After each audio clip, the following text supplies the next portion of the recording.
Okay, thanks. One final question from the back.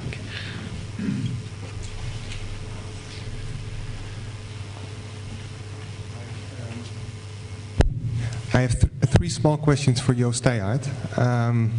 The first one is, from your research, you say that the politicians perceive that there are more possibilities for existing possibilities on e-participation than citizens think there are.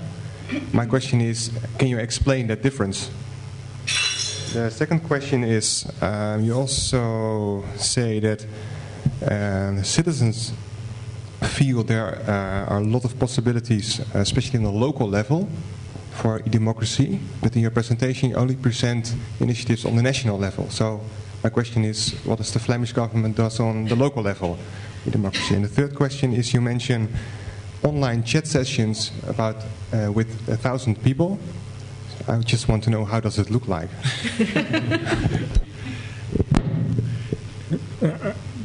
The first question is that I do think politicians put a lot of effort in spreading the word, but people aren't consuming it. So this is why they feel they are putting a lot of effort inside, and people say, oh, we don't see it because it's not consumed, it doesn't reach the people. And this is why they think the situation is much better than it actually is perceived by the citizens. The second one is an easy one, nothing. Flemish on the central leveling is doing nothing for local democracy.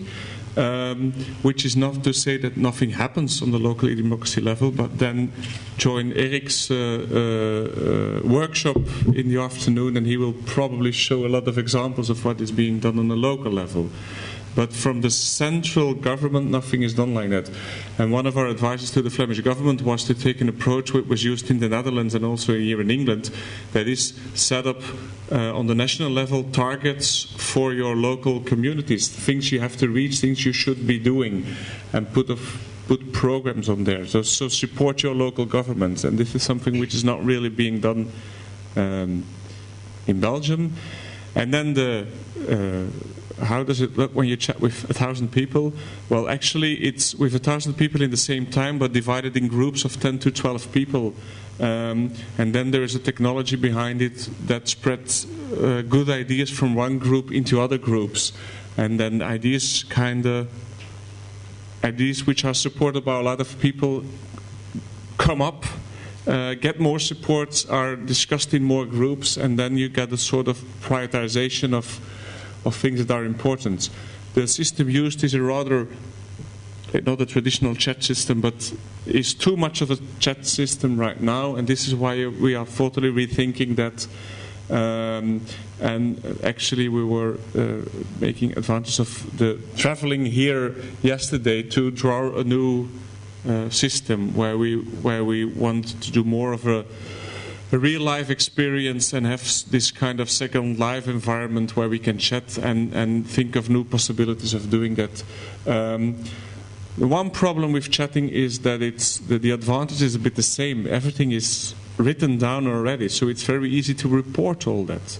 But there are many disadvantages. You get reaction of something somebody says 10 sentences before, and you've got this really disconnected way of interacting with 10 people. And this is something we are looking into right now.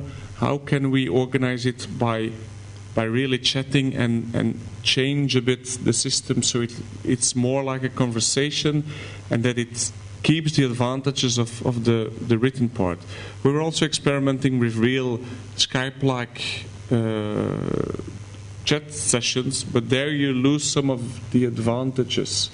And there you get actually people virtually, not virtually, talking to each other, but it's another emphasis on the moderator of this process.